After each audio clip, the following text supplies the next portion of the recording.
Kaip vertinat tokį sėkmingą savo paties pasirodymą šiandien?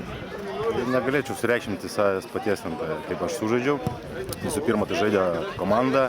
Komanda atidavė visas jėgas, buvom labai prieš varžybas nusiteikę kovoti po pastarųjų varžybų prieš grupės outsiderius.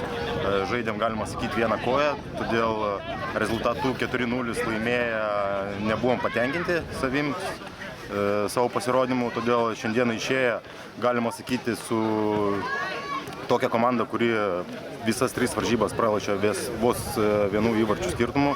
Tai išėjom tikrai labai susikaupę ir komanda atidavė visas jėgas, ko pasiekoje man pasisekė įmušti tos 3 įvarčius. At negalvoju turbūt, kad taip iš galutinio rezultato lengva bus prieš Gulbinus?